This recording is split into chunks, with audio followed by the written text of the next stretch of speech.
And welcome to an exciting episode of The Energy That Surrounds Us. I'm your host, Michael, and tonight's episode is being pre-recorded, so we are not in the chat room. However, with that being said, if you have any questions or anything while this is playing, feel free to put them in the chat room, and I will, or comment to the show, and I will get you your answers. So now that I've cleared the air on that, I have the distinct pleasure and honor and feeling a little distinguished. I don't know where that's coming from, but it's there. So I'm going to hand over and introduce our wonderful, amazing guest. You guys are in for a treat with her, the one, the only, extraordinaire, Stacey Lynne. Hi, Michael. Thanks for having me. I appreciate it. Well, thank you for coming on. So for those who, have maybe been kind of new to the circuit or not really into the paranormal, could you give a little bit of who you are and introduce yourself a little?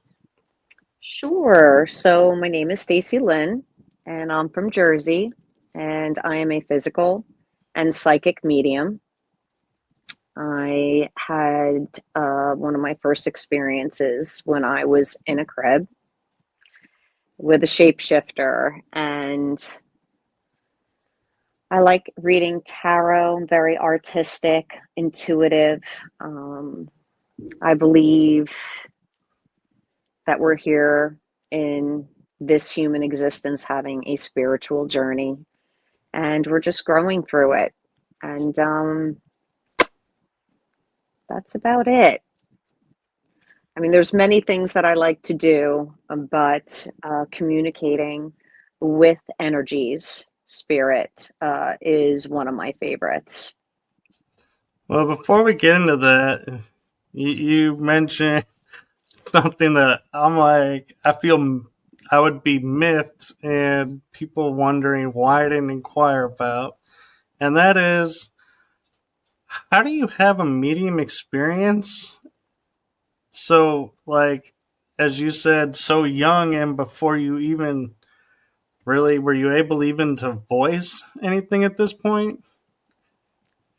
It's almost like deja vu, as you grow and you reflect back on things that are familiar to you. In hindsight now, 53 years later, I actually look at that situation and can see it almost in third person.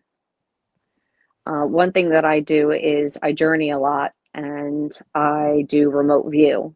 So I'm not limited to my journeys in the woke state when we're supposed to be sleeping. It's very active for me. And reflecting back on that moment when I was supposed to be sleeping and napping, and my mom was vacuuming because she wanted to desensitize me to noise. My globe, my lamp in my room turned into a shapeshifter, and I was having a really great time getting into trouble. And it just was something that I never questioned. And it was something that continued to grow in different forms, in different ways. And now that I look at it 53 years later, it's like I can stand in that landing of my cape that I grew up in and watch me bouncing around having a great time. And I can see my mom, and it's like a different view on it. And it just hasn't stopped. It's like every phase of your life, you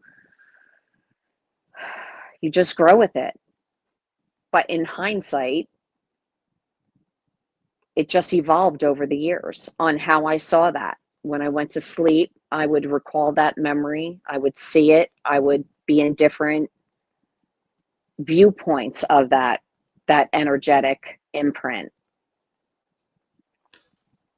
So I'm curious, was that the only time you saw the shapeshifter? And the other part is, do you think seeing the shapeshifter so young and at the time that you did kind of prepared you for what was ahead? I don't think we're ever prepared for it because growing up, that was not something that you talked about. And I believe that we all have abilities. We all have the ability to do what we do.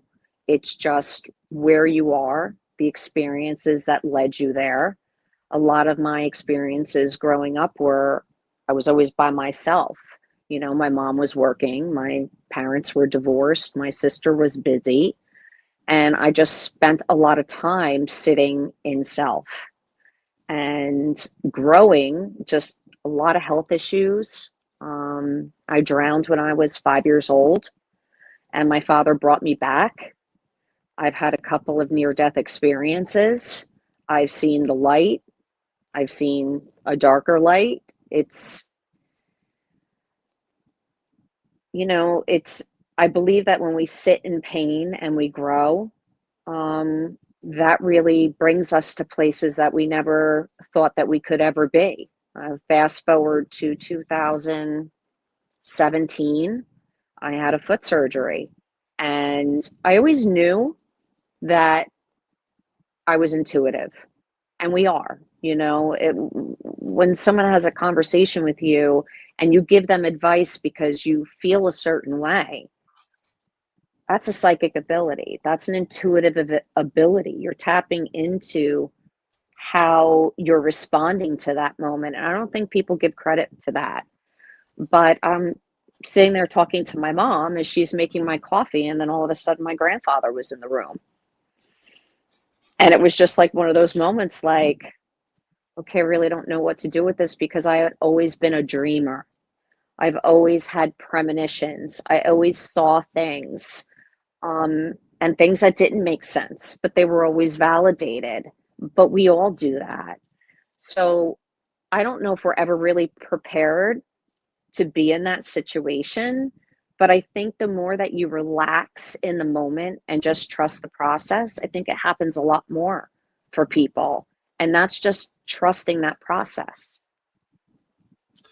And you bring up a good point that I've heard a lot of stories and there's a lot of contradiction around. And that is, I hear some people say, yeah, you go through this great light when you go to the other side on your NDE. And some people say, no, you're not supposed to go to the light. That's an illusion. And you'll go somewhere else with the near death experience. And so it kind of triggered in my mind when you said, yeah, there was a light and then there was a darker light.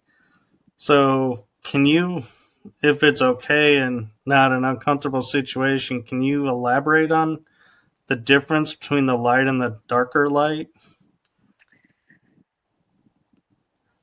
There's always good and bad, right? There's two different sides, and then you have that little gray area. And we live a lot in that gray area because we're having these experiences and we're growing and we're trying to work through what we've been through before. So it's all about learning, growing, and forgiving, forgiveness. The day that I fell in the pool and I drowned, I remember it was an in-ground pool and there was a light over the pool. We were my father was a police officer in a local town by me, and it was a policeman's barbecue. So all the police officers, the law enforcement and their families would come have this big barbecue. And my sister, myself, and I don't recall who she was, but we were hanging out by the pool, and I was rocking on my lawn chair, and I was quite a ways far away from the side of the pool. And my father's like, Stacey Lynne, stop rocking that chair. You're going to fall in the deep end. And I was like, yeah, I'm so far away. Like, okay, Dad. So all the adults went inside and started playing cards, and I was rocking. And the next thing I know, I was in the pool. And I remember struggling and looking up at the light that was shining in the water. It was dark out. And I remember that moment when I just stopped struggling. Like, it was very uncomfortable, and then it wasn't uncomfortable. And as I was looking up at that light above the pool, it just got really light. And the next thing I knew, I felt just like stop struggling. Like I won't say I was okay, but it was like a light switch after I saw that light. And the next thing I know, my father's standing over me and everybody's screaming and crying, and I'm throwing up water. And we talk about that a lot. And to this day, I have a lot of water events in my life, and I have a lot of, I guess, what you want to call like triggers, fears when it comes to surging water, especially tsunamis. It goes way back. But that was one instance. Back in 2016, about 2015, the summer, almost the fall, I had been really sick. And I went to a million specialists. They all said, everything's fine with you. Nothing's wrong with you. There was a lot of pain. I was very sick.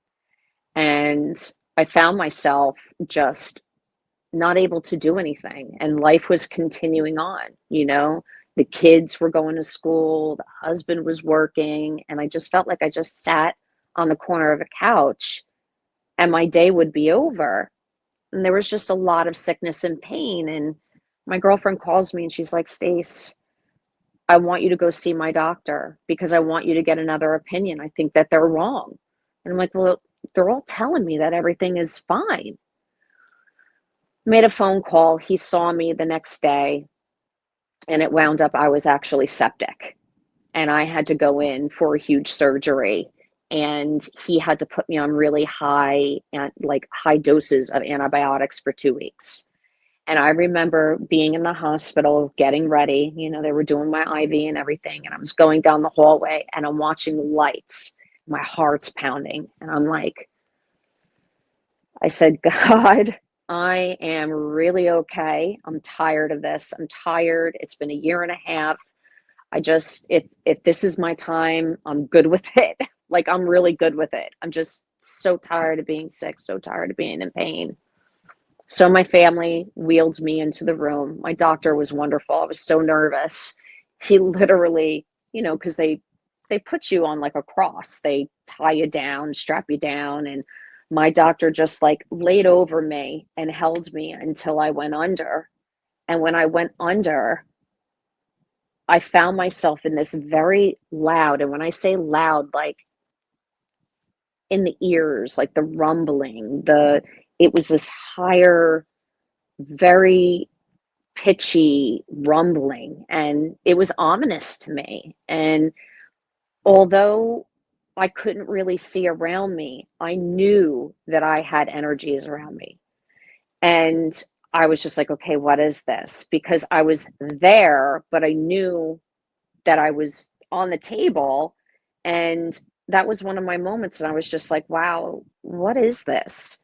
And it was, you know, I didn't see flames and I didn't see, you know, strange creatures and all that. It was just a energetic, different space. And I felt like somebody was in front of me. And all of a sudden I heard, so you're really okay with this? And I'm like, no. Like, I was no. And I was there and I thought about that moment in the pool while I was there. So I'm like in three different places. And I'm like, oh no, no, no, no. I'm not okay with this. And I have stuff to do and I want to live till I'm 100 and whatever. So anyway, next thing I know, I'm being woke up in the operating room, and my surgeon has seen a few things in his time being a surgeon. And he was just like, welcome back. And I'm like, yeah. So for what I went through, they normally keep you in the hospital for observation for 2 days. Well, he walked in the room and I'm like, can I go home? And the nurse was like writing down notes and just going over everything and checking my vitals and everything. She looks at him, she goes, go, she can't go home. And I'm like, I want to go home. And he's looking at me and he's like, if you can get out of bed, you can go to the bathroom, you can get yourself dressed, then I'll let you go home. And the nurse is like, no, like she's got to stay here. And he goes, let me tell you something. If she can do that, she wants to go home, sending her home. And I went home that night. And we've had so many conversations about so many different things. Like I felt in that moment like you were there to keep me grounded, and that's the whole thing about these experiences. Like, people don't talk about it because I believe that we're raised not to talk about it. Like, I know that my grandparents and my mother, my mother'd be like, I'd say something, my mom would be like, Stacey Lynne, you were just too much. Like, don't say those things, and I'd be like, okay, we'll talk about it. And then I would be like, hey, mom, when my kids are older, there's going to be like cars that fly. And she's like, oh my God, Stacey Lynne, just stop it. So I just stopped asking. And, like, I was that dreamer and I like to be alone making mud pies in the backyard, but I was never alone. But that was the norm for me. So when you said at that very young age, did I know? No. But after 53 years, now I'm looking back and I see that journey that I've taken. I'm like, oh, I get it now. Like, and then you see the little things and the people that come in and out of your life and the reason why we keep going through these experiences. So I do believe that there's a wide spectrum of what we call the light, the dark, the gray area, but we're really just going through it all. And it just has its peaks and valleys. So my next question for you probably have never been asked, and it's something that's new to me that I've just started inquiring about my own self and my experience. And that is, what impact did these two near-death experiences have on you?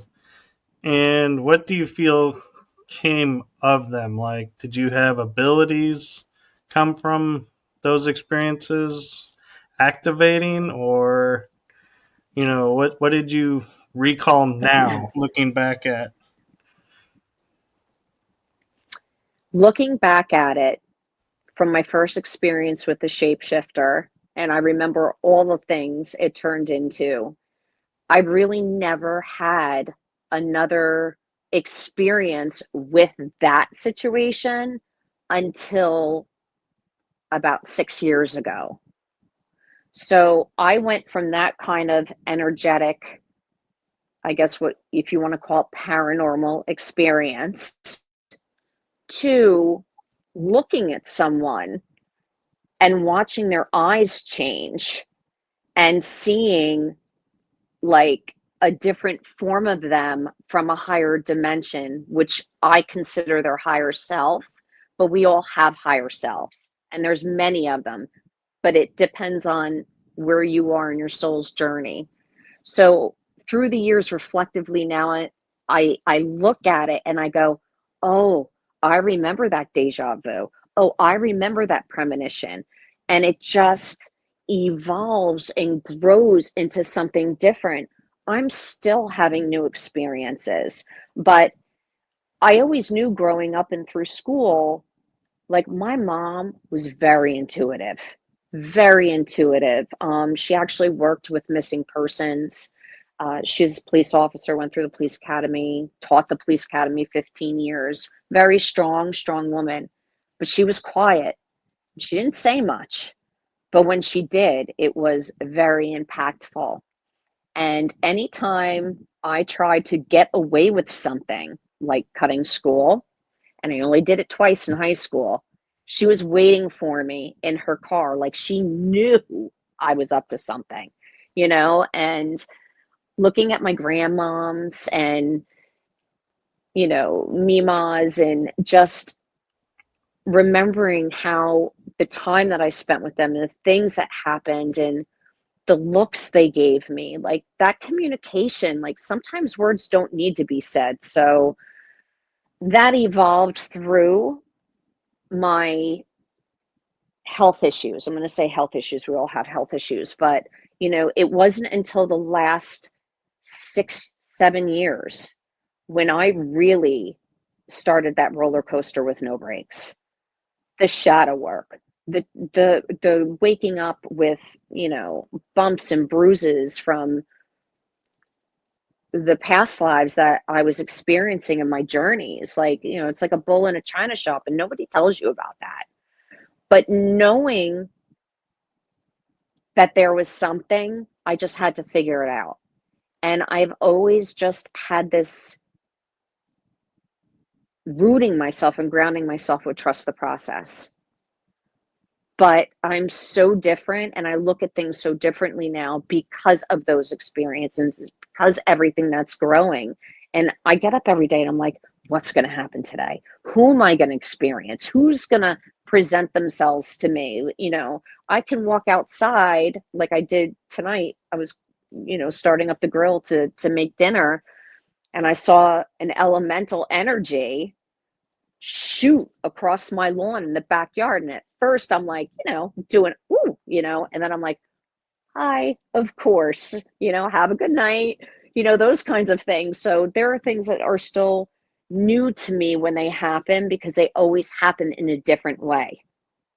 But I think they know that, and I think that I know that they know you.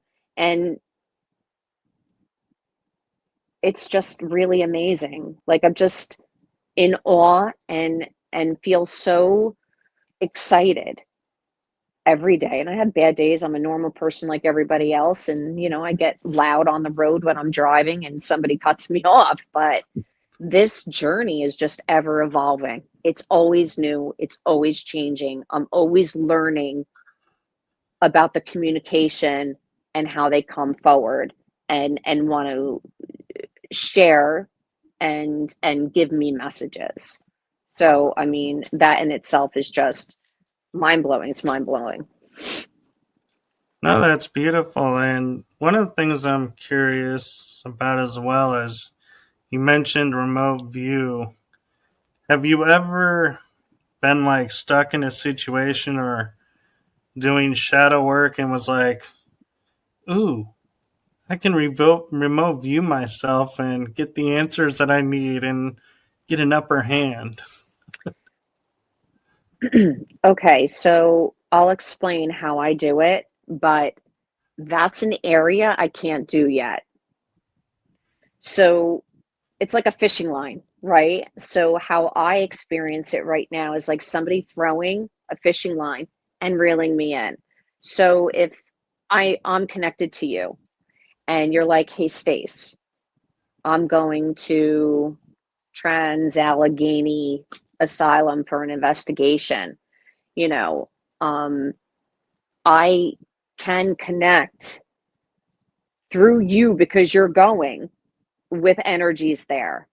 But they always come to me and bring me in. It's like a leading, like hold my hands, let me lead you across the bridge. That's how I experience it.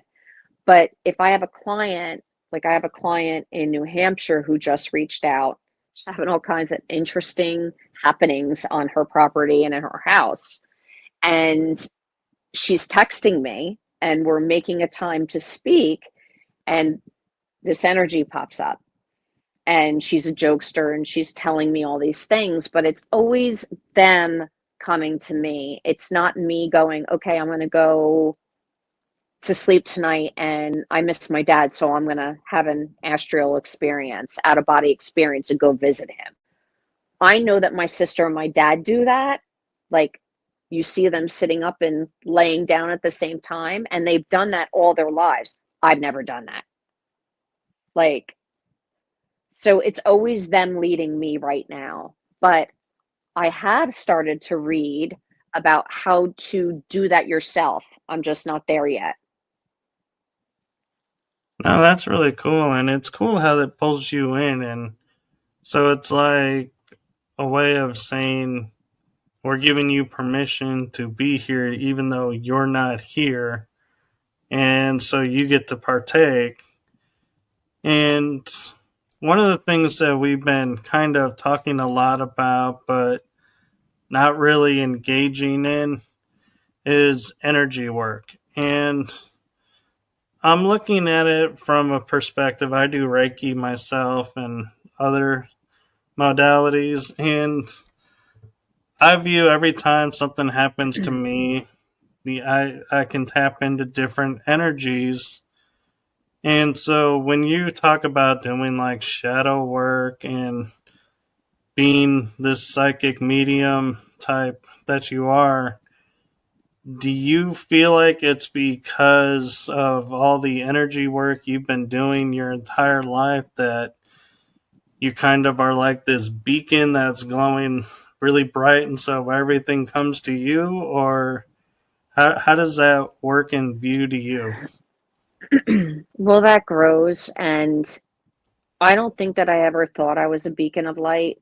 I mean, I went to school, I went to college, we went and got married and bought a house, and we did all those things that we're supposed to do. And I went into corporate America, and I had a very good career. I worked in a cubicle, I wore a suit, very structured. And I look at myself now and how I've tinkery evolved into the hippie I was always meant to be. And I'm still evolving. But I never considered myself a beacon of light. I know that when I came out, my friends were like, "We knew it. There was always something different about you. You could walk in a room and you're like a light bulb." And I never viewed myself as that. I just always loved people. And I always loved hosting and cooking and making sure everybody was okay. And we all have our different paths. We all, like I said, have abilities, but I do believe it's our personal moments of going in self, sitting in self, and really analyzing, wow, was that real? Let me just work through that. And the possibilities of always being, I was always a dreamer. And I think that being open in that way might have led me down that road faster. We're always predispositioned for where we go because we choose that, right? This is all about our personal journey and our growth that we promised ourselves before. So now I say that I am a light and I'm shining mine so I can help you find yours. And everybody has a light, and sometimes it gets bright, sometimes it gets dim, sometimes it goes out for a little while.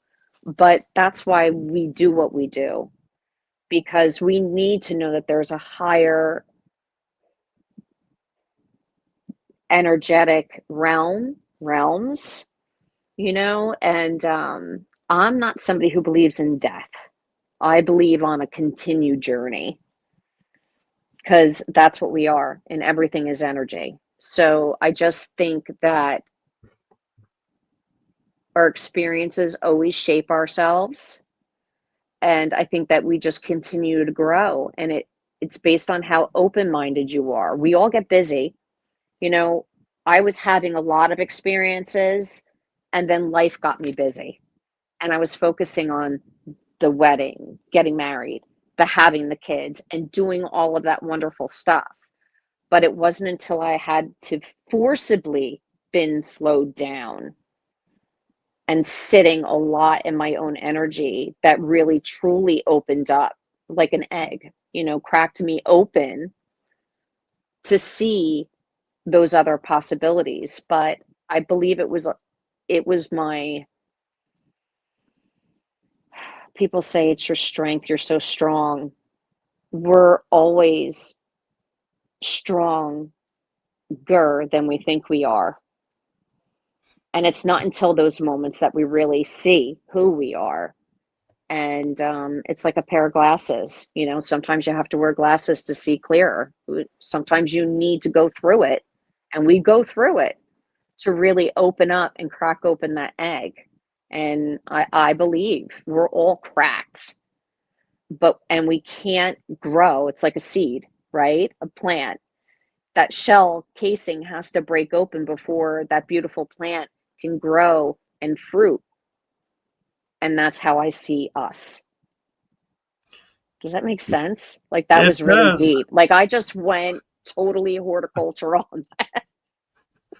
No, and actually it was perfect because it leads perfectly to my next question for you. And this one is a little bit of a curve because this comes from your intro, and it's something that caught my eye. And it was like, when I read this part, I was like, oh, this is one of the reasons why I was like, oh, I got to have her on the show just because of the way you word it.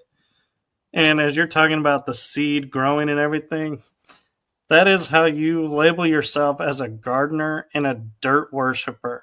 It's like, I am. I am. I mean, even when it's raining, it's like it's my time, and I go out in the rain and I garden and I get muddy, and that's how I ground myself. I tell people, take your shoes off. Like, I grew up barefoot, and I know every inch of my property, and people would be like, ew, barefoot. Like, I don't walk down the street barefoot, but I am comfortable without my shoes on in my space, in the dirt. Like, it's just, I took a picture the other day of my nails. There are times during the year where I have nice, long, beautiful nails. And then there was me with dirt stained nails the other day. And I took a picture and I'm like, I love that. I love wearing dresses, but I like making mud pies in the backyard. So that's me. I'm curious as you're gardening because I've noticed at times like I can feel energy coming off of a plant that looks like it's dying, but it's not. And it's like I feel like I can tap into it and add water, and while I'm watering, it's kind of like I feel like I'm putting energy as well through the water and helping. And And loving it. I surprised my mom by one of the plants that she thought for sure was dead actually started to green again and come back. I love And that. it doesn't work all the time, but we also do electroculture. I don't know if you're familiar with that. Is that with the copper piping? It's actually, you take like a wooden stick and you wrap copper around it and put it into the flower garden area, or we have it in our grass lawn in the backyard, and it actually helps everything to grow, in my opinion. And I wonder, as you're gardening, do you ever get the feeling or view like energy transference, and you're like, see yourself putting energy into the garden as well? Do you ever hug a tree? Yes. You can hug a tree and almost feel its vibration. And I didn't realize that there was a name for what you just said, but I do. I have copper piping in my garden. One of my very close friends, soul sister, she's the other side of my investigative team, No Side Paranormal, which is Edison spelt backwards. She got the wooden stakes and she wrapped the copper around it.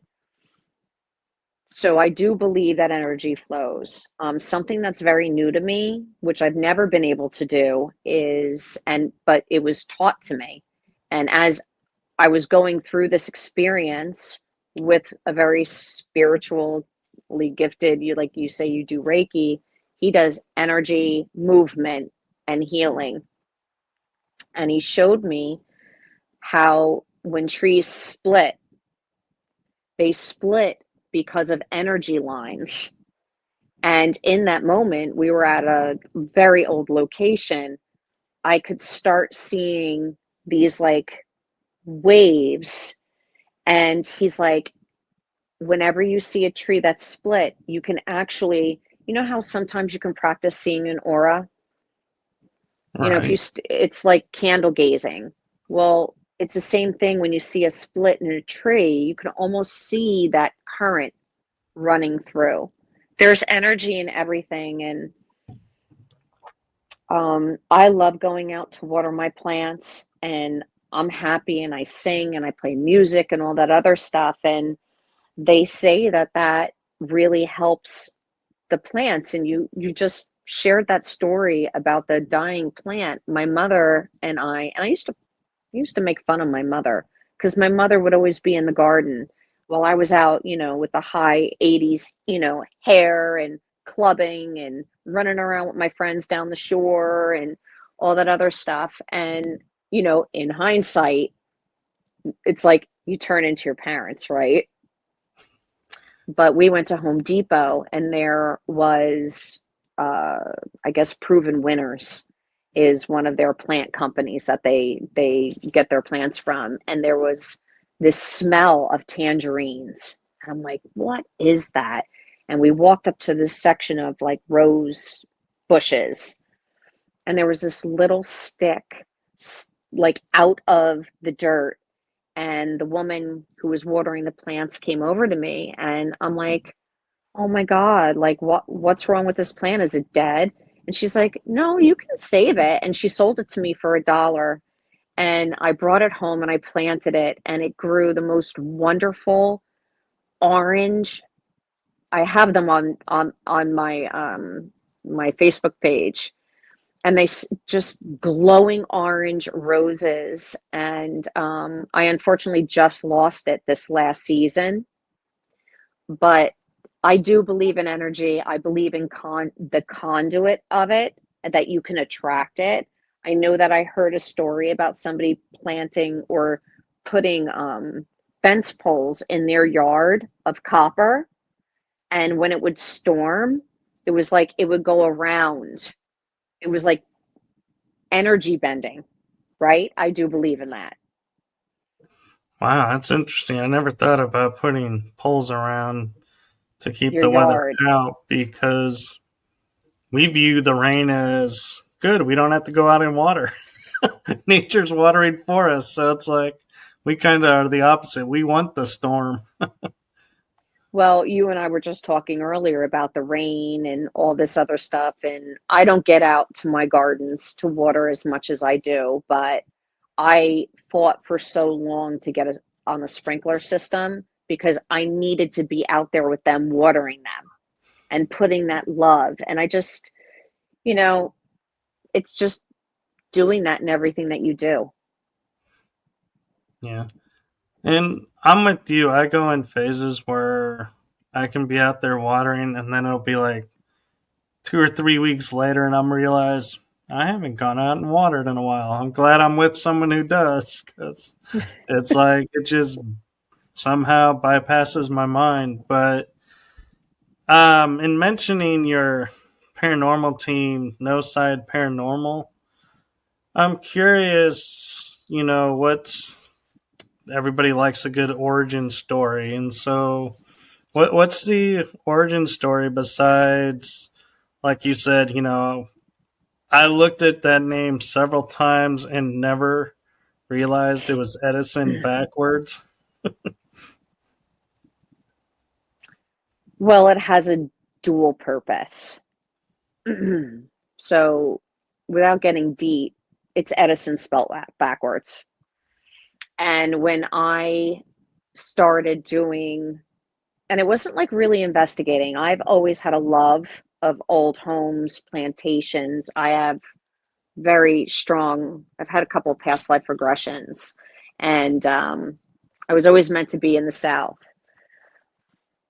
But everybody called it like, everybody gets caught up in those labels. I always love going to the historic old homes and the smells, and there were always energies around me. Like that was something that was never not there. but people would like, oh, go investigate. So No Side Paranormal Investigation was born, and we are an all-female investigative team that really just goes out and provides paranormal therapy. And what I mean about that is that we exist with energies that have been here for thousands of years.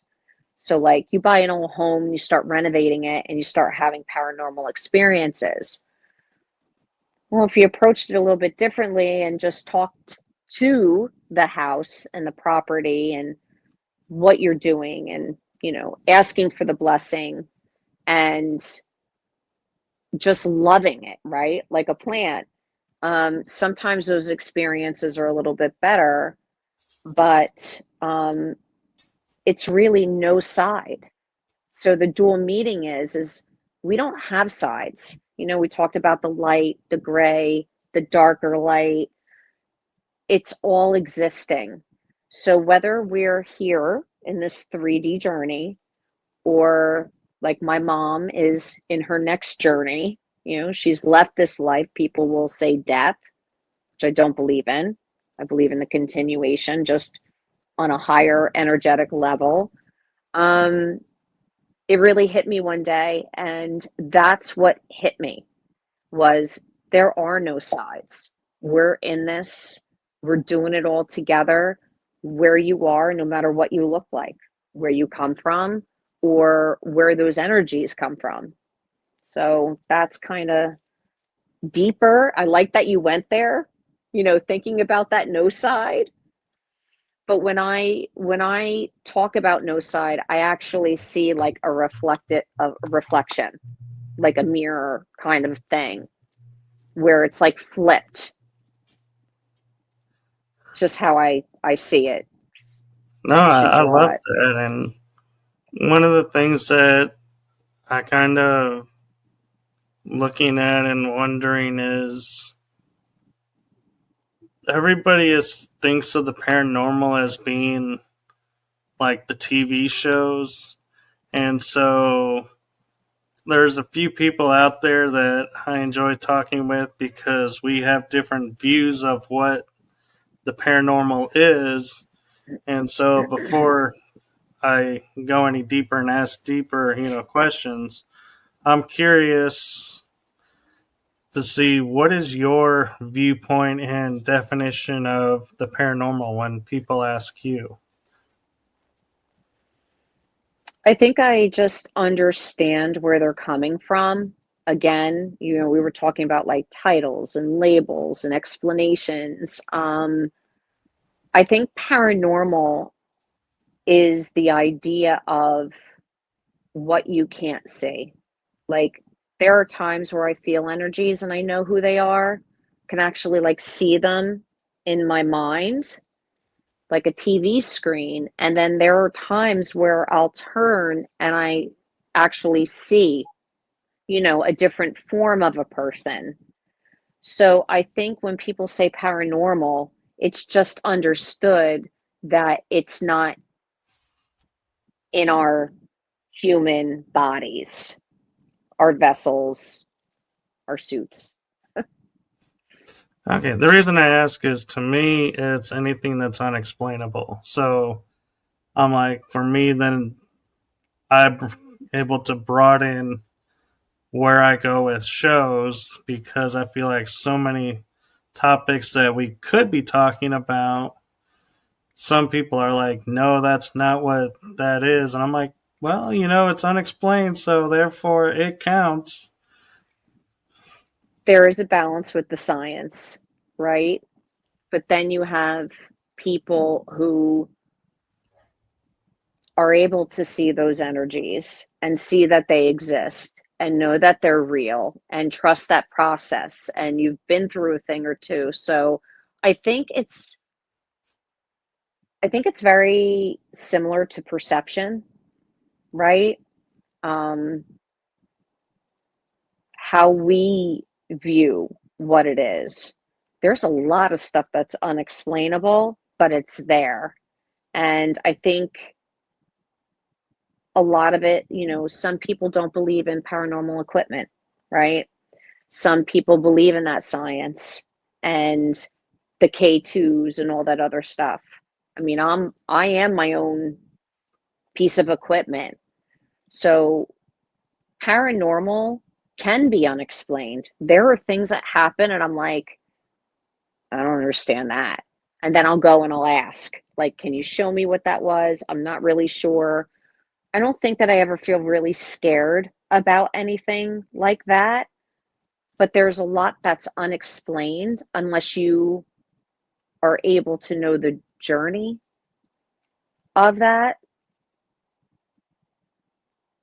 It's a balance. There is a science behind it, but It is. sometimes things just can't be explained. So I do agree with that to an extent, yes. Well, and I also like it because, like, I could catch something on equipment, and it's like scientifically I can explain it, but I can't explain how it happened. So I'm like, that's where I view it as like the unexplained is the best way for me, is because even if I can prove it to you, I can't explain how it happened. So in the end, it's still unexplained because, yeah, like, I can say, oh, well, the recorder picked up the electromagnetic frequency of the voice. Hence, it's called an electro uh, voice projection, or EVP. And I'm like, I can explain it that way. But if somebody goes, so how did the equipment pick up the voice? I don't know. That's unexplained to me. And how the voice was even there in the first place to be picked up, where it came from, I can't explain. Even if I see an apparition, I'm like, well, it came from this lady. Well, how's that lady here? I don't Right. know. So it's like, to me, I feel like calling it the unexplained is like a mystery that you get to go into, and it just keeps going. Because every time you get answers, you get more questions too. You know And what? so I'll it's, take it. I'll take it. I'm not, I believe in all of it. I mean, I have been at locations where I go back 10, 15 times. There's a location in New Jersey in Burlington, and it's called White Hill Mansion. And every time I go, and I feel like she calls to you, but it's an old, I mean, so many things have happened there. They signed uh, the document to build the New Jersey Turnpike there in the basement. It's got so much history. But every time I go, I have a different experience. I meet a different energy. Somebody will have the voice recorder and I'll, be talking, not aloud, but, you know, with an energy. And then it's not that kind of hearing, but then it'll catch another voice on it that I wasn't communicating with, nor did I feel. So it's in that moment, at that time, whatever goes, it is unexplained. It's never the same, ever. So I will take your view and I will agree with it. well, thank you. And validation is always appreciated. And, I like your viewpoint too. So, I love the exchange of it and everything. And I'm curious because everybody that's in the paranormal has an experience that, one, started them on this path into, going towards all the stuff that other people would go away from. And I'm going to throw a twist in there of what was the one experience where you sat there and was like, when everything was said and done, and go, this is I just definitely got what I'm meant chills. to be. Like the aha, this is it. So it's like a firefighter, right? When a building's burning, they run towards the fire, not away from it. And there are certain things that we're called to do. And it was a vacation at my uncle's house in Ellijay, Georgia. He's from Jersey. So he bought this, I'm going to say, a shoebox. He bought this shoebox house. It literally reminds me of like a wooden shed, but it was somebody's home at one point. So he bought it, and he had a local start renovating it for him. And he got it at a really good price. This is all the chatter that you hear when you're growing up and over family dinners and stuff. So my mother would send us to either Chattanooga, Tennessee, where her one brother was, or we were going to Ellijay, Georgia, to the mountain with my uncle. And we were just excited. Like, all I wanted to do was go fishing. I love fishing. And we're in his bedroom, him and my aunt's bedroom. They were actually sleeping on the pull-out couch, and they had this water bed, right? They don't have them anymore. But I just remember how warm it was and floaty it was. And the room was a little bit dark. And I remember waking up in the middle of the night, and I sat up, and I just kind of scanned the room. And the moon was shining through the curtains, and there was this man. And he was, like, I saw him, but he was dark. Like, he was just like a shadow figure. And he's staring out the window, and I'm looking at him, and I wasn't scared. I was more like, dude, you good? I'm looking at him going, like, is that my uncle? Like, I'm trying to process it. And I saw that he had a stick in his hand, like a walking stick. So I just kind of shut my eyes, and I'm like, wow, okay. And I opened them up again. He was gone.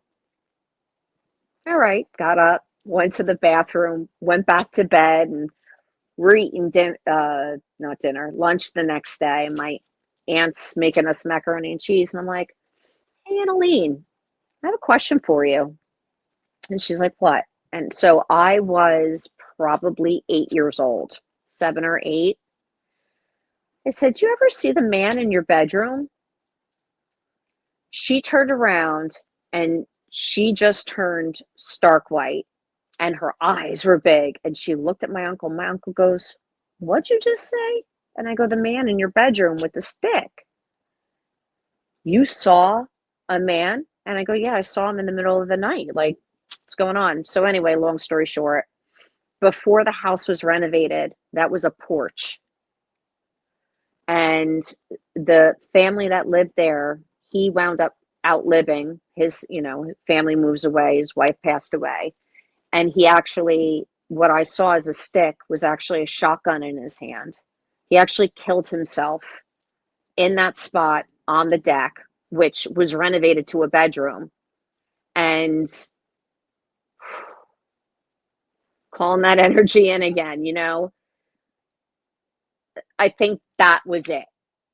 When I knew that I knew, but I didn't know because nobody talked about it. Nobody wanted to hear about my stories.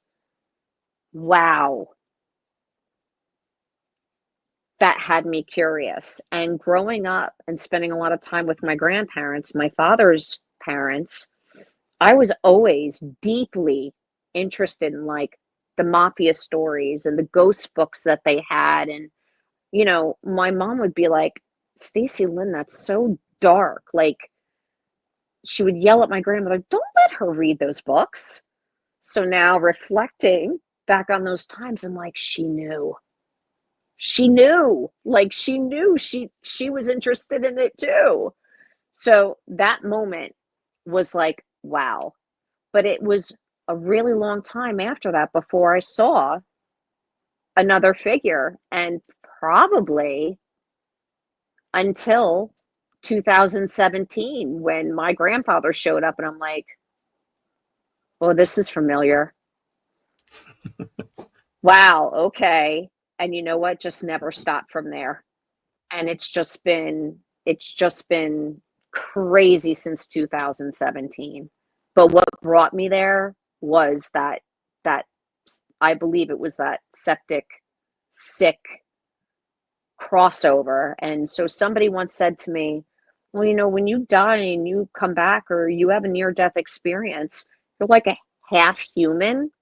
You have one side, you had a foot over there and you have a foot here, which kind of makes you like in that gray area.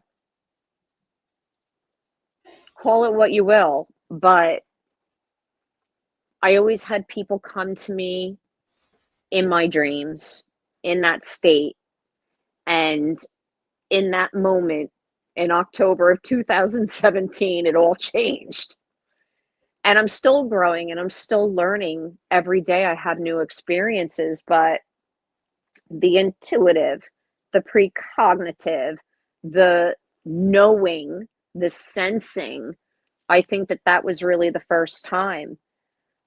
My first shadow figure, was another turning point to me because I know I saw what I saw. I was working a lot of long hours and driving 103 miles a day, and it happened up the street. I fell asleep behind the wheel of my truck.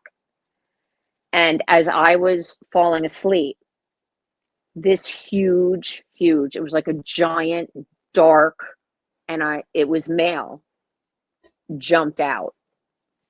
And I saw it and it scared me tremendously. But this is how it evolved over the years. Like, that's kind of when I was like, wow, that was a guardian angel. He jumped, and I say he because it was masculine. It was a male energy, jumped out at me and woke me up so I didn't crash into the tree that he jumped out from. So it's just all these experiences. And I just think that when you see it and you know it and you feel it, it just doesn't stop. It knows you and it wants to be seen and it wants to help. And that's just how it's been for me. Right. That's really cool. And I'm looking at the clock. We're actually at like the hour. Do you have time for a few more questions or do you need to go? I do. I love this. It's great. Well, one question I have for you, and this is just something that comes up in my mind, is like you said, the shadow being jumped from the tree. And you say, guardian angel. My first thought was elemental because it came from the tree, protecting the tree and you. So it's like, I wonder, could the guardian angel have been an elemental? It can be both. And it's so funny that you asked me that question because my other half, her name is Mare. We went to a local para unity expo here that's held in Woodbridge, and the Hinsdale house was there. And I don't know if you know the Hinsdale house. Don't ask me where it is. I think it's in upstate New York. I'm not really sure. But Daniel Cleese runs it, right? I think. New Jersey Paranormal. Oh, okay. John and Chris of New Jersey Paranormal and JP, they're the hosts of that, and it was my first experience with a male tree elemental, and he had red crazy hair, and he looked like an Irish leprechaun on top, but it was literally a tree. And I draw everything. I sketch everything that I see. And, my girlfriend, like I said, squirrel, she's like, what is going on? And I'm like, oh my God. We were going to get something to eat to go back that night. So when we sat down, I said, I saw this elemental energy and I drew it on a napkin for her. And I guess it was 2 or 3 years later, it changed owners again. Like, it just kept changing owners, and they were started to do a renovation, and the owner went outside and felt the need, right, out of a whim, to take a picture of the woods, and he captured in that picture what I saw. It's a little blurry. So you're saying, could it be? Yes, it could be, but they can take any shape and form, right? Our guides and our ancestors and whatever. At that time, I didn't talk about it. I didn't come home and tell my husband, oh my God, I almost crashed into a tree up the street and I saw this big shadow figure jumped out and, woke me up and whatever. Like, I didn't talk about it for a really long time. Looking back, I just felt, and I still feel, it was a guardian angel. It could be. I hug trees. I love trees. Maybe that's, tree hugger, elemental energy. It could have been. I just knew when I reconciled that in my mind, because you're like, what was that? Am I crazy? You're not crazy. But there's a lot of stories about that, Go watch those videos and they're catching so much on camera now, where the guy's walking down the street, it's like paranormal caught on tape, and all of a sudden this person taps him on the shoulder and he turns around, the gate swings and misses him. I think that they can take elemental energy, comes from the land, but it's also what we create and believe that helps it form. It's like a collection of energies, like a poltergeist. Like, do you believe in poltergeist energy and the fact that we help create that? Oh, 100%. So I Because believe, like, I get and dig what you're saying and throwing down. I do believe that, yes, that could have been an elemental guardian energy. I know what I saw, and boy, it was wicked. It was real. now, were you gardening at this time, or did that start later? That started much later. That was not my suit and high hair days. So I killed everything. Didn't like plants, made fun of my mother. My sister was actually a gardener. So my love for gardening and that evolution came from my hate of it. My sister decided that she was going to be funny and send me a tomato plant on my birthday. Challenge accepted. I never looked back. And it grew every year down my deck, across the yard. Now I've got containers. It's everywhere. Like, it's like the Arcadian gardens of Edison. Yeah. But it's a passion and it just doesn't ever stop now. But I evolved into that, and it was one tomato plant, and now I've got about 35 out in my garden. Yeah, the paranormal twist of what I was going with was, if you were gardening then, maybe the elementals were like, hey, she's, working with the land. She's one of us. And let's protect her, and came out of the tree. It'd make more sense with the elemental side. But if you hadn't started I the gardening yet, I don't know that the elementals would even have you on their radar. No, no, and that whole thing is like, that's an evolution, being able to see and all that other stuff, but led down that path, it's so familiar to me now, and I can't imagine not ever doing it. But I think that as you dirt worship and you ground, take your shoes off and get out in the grass, I do absolutely believe that that raises your vibe. Mm-hmm. Now, I have an interesting theoretical type question for you, and Oh boy, I I'm don't gonna know if fail you on can this one. answer. If you can't, that's fine. But I'm curious because you talk about having precog ability and being a psychic medium. I have had moments where, I channeled for a little while, And every once in a while, before I was channeling and after, I get a feeling of something's going to happen. And so I'll change what I'm doing, kind of like a precog experience.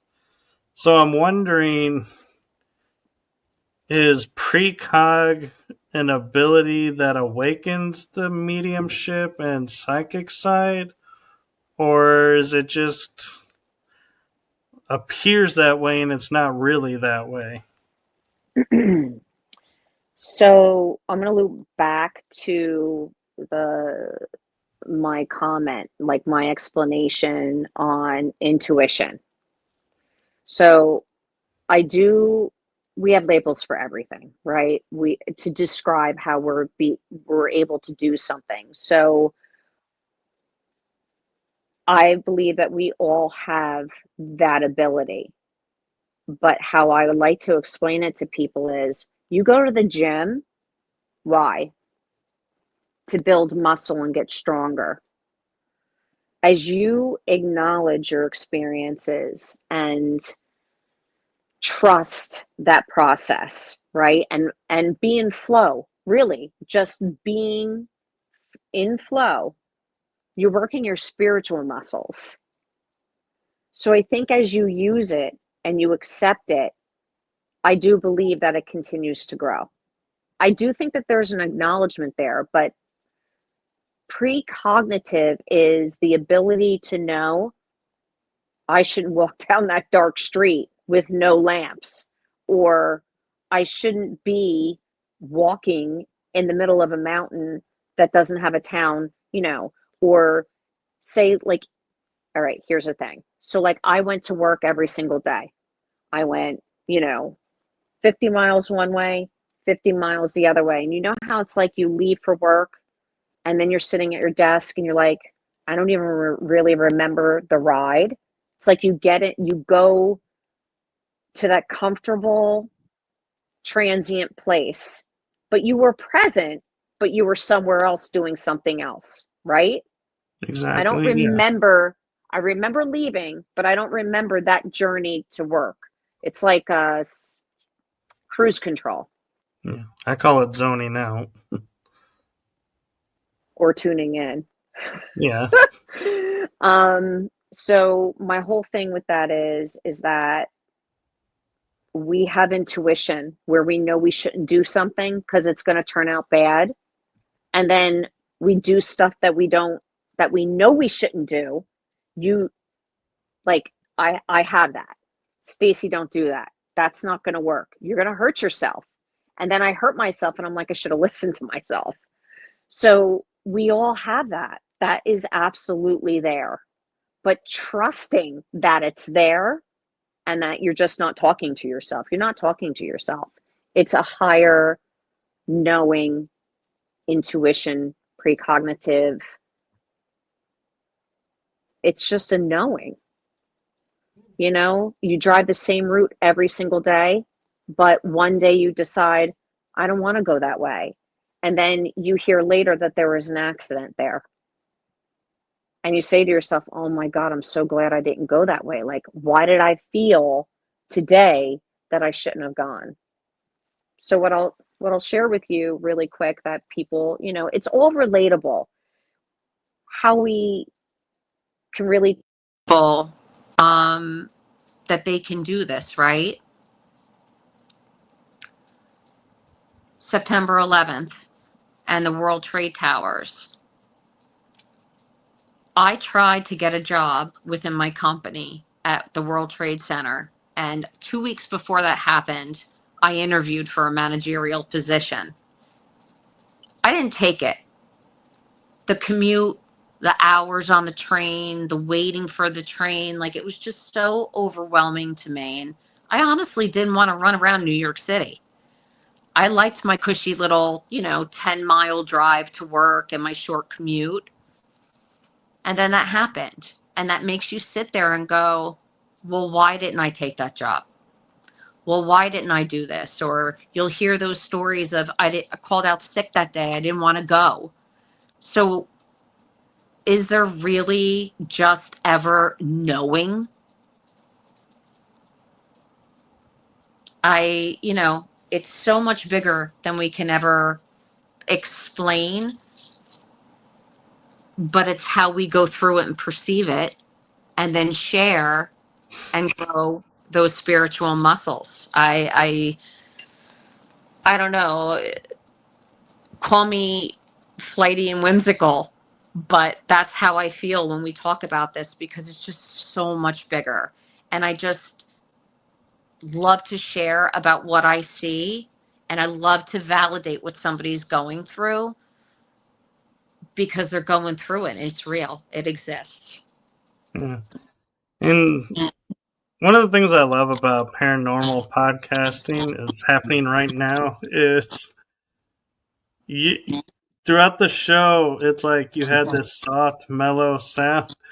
And just now, it's just like you shifted into another room, even though you're not in another room. And it's like, I'm sitting here and I'm like, did something happen to the mic? What's going on? And I'm like, there's nothing on my end that shows why all of a sudden the sound is altered. You're still clear. It's just you sound like you're in like a hallway or something versus the room you've been in. It's like just there's something about the tone and the voice. It's like you're in a different space, even though you're in the same space. I'm in different spaces a lot, but it's just so amazing. And you are making me go through all of these shifts and timelines and memories and situation shifts, and I just can't. It's amazing, right? It's like it's just all so amazing. And I love working with others and talking to others and getting your perspective and hearing mine, which is probably really whimsical, but it's just the way I'm going through it. And I want to say blessed. It's stressful, it's not knowing, and it's learning to trust that process so I can keep going, right? Being present. It takes a lot of sitting within, and it takes a lot of forgiveness for yourself to work through all the crap that we experience. And it's like the trenches. And I'm not in the trenches right now. I really was. And, I'm not saying I don't walk down the hallway and bump into every wall while I'm going down it. But to get to where I'm going and to see something different, it's never ending. We never stop growing. We never stop learning. And the great thing is, like, hearing your perspective on everything grows me even more. So that's what we're here. We are the light to shine bright for others to follow. But there are others that come in our path that are shining there so we can find ours. I just call it like that tumbleweed. We just keep rolling. Yeah. Like we say, this is how I roll. I roll with it. In the dirt with my tomato plants.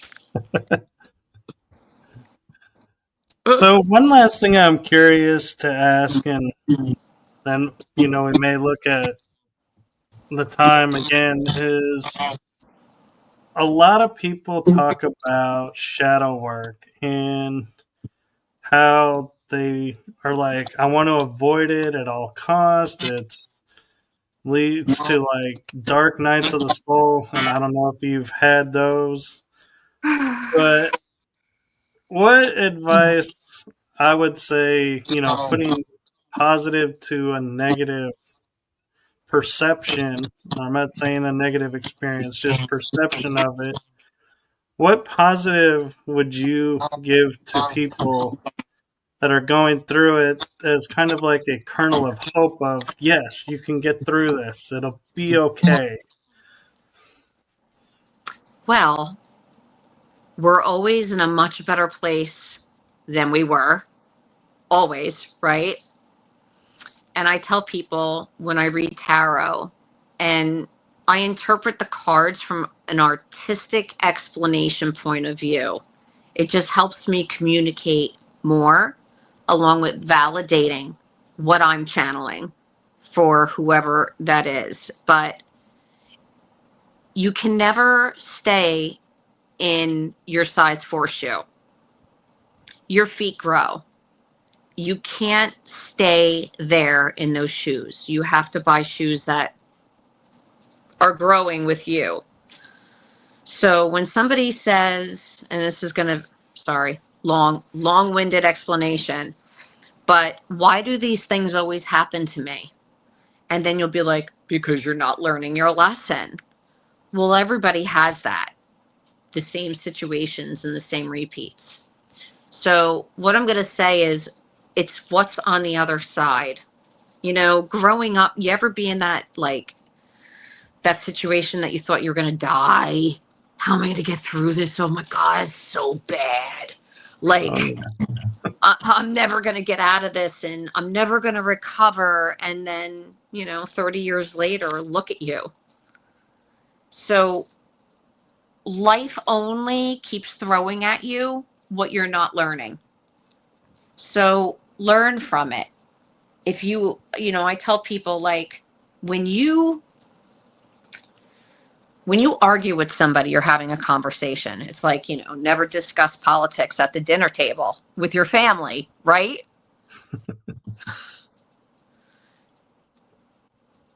You have to sit, and if you're asking yourself, why did I get into that fight with that person? Why did that argument trigger me? Oh, it's raining in Texas. No, it's not. There's blue skies, but the raindrops are coming down and things are wet and everything like that. And then you get into a fight. So when you're getting triggered by something, I tell people it's because it's something that you're not learning. Really look into that argument.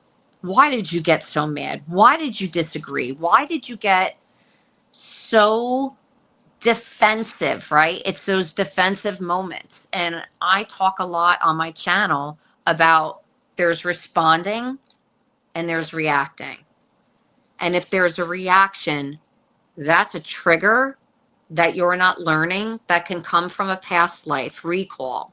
It's that genetic string that runs through all of our families that repeats situations. And a lot of people don't talk about it, but when you talk about it, your situations aren't really that different. You just experience them differently.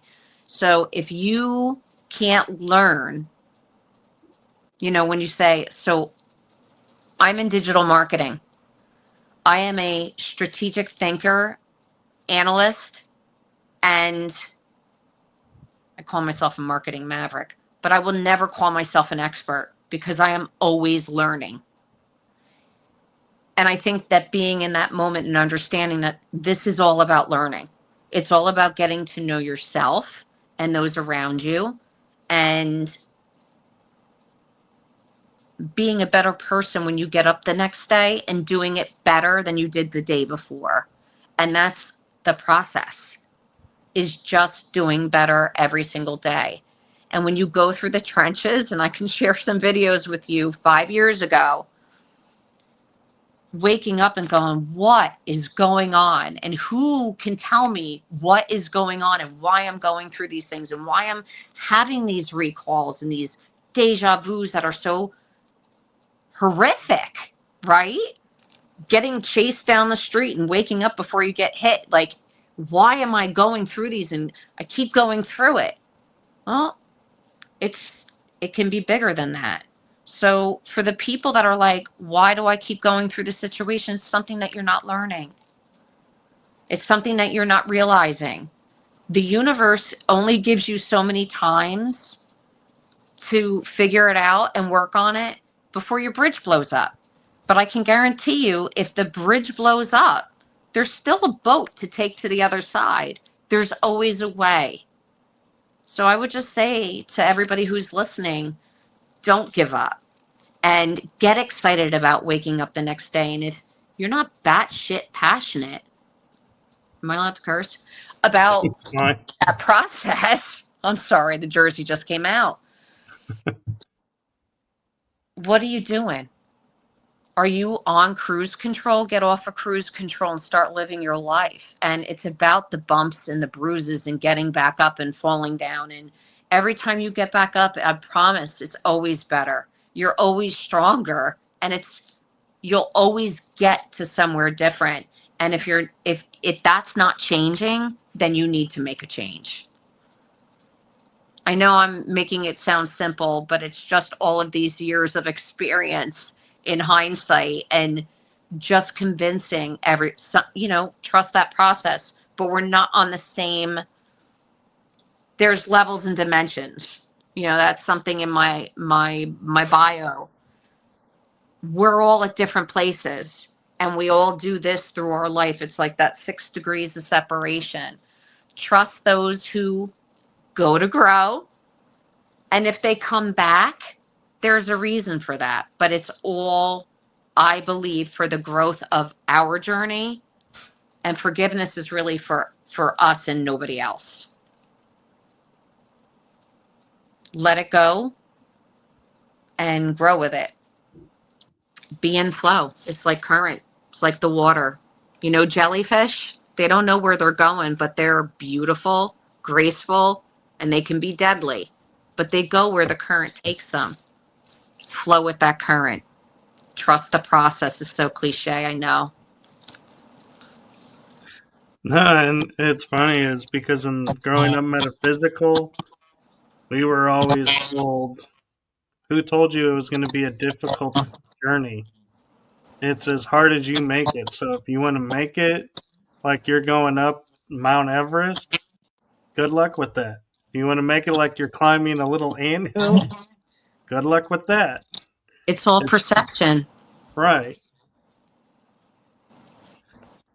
Well, thank you for this episode, and we are getting close to an hour and a half, so we're gonna definitely have you back on because I feel like there's so much more, and it's been such a joy talking with you. So we'd love to have you back on. I would love to be back on. It's a lot of fun. There's so much to talk about, and this is just cracking the seed. Thank you so much. I really had fun. Yes, thank you, and thank you to everyone who's going to be watching this and is watching it while we're playing it live and premiering it. And is there any way, if people have questions or want to ask you questions, is there a way that you would prefer them to reach out to you? Well, I have a couple of Facebook profiles. One's Stacey Lynne, and the other one is No Side Paranormal. And my email and my cell phone number are on there. You can message me, text me. If you call me, I probably won't pick up because I don't know, I rarely do that. But I'm really easy to find and get in touch with. And all her links are in the bio description. So thank you for a wonderful episode. And maybe next time she comes back on, we'll have it to where it's live. That would be fun. Maybe do some readings. I can do some channeling before. There you go. We'll definitely have to look into that. All right. So, well, thank you. Thank you, and good night, everyone. Night.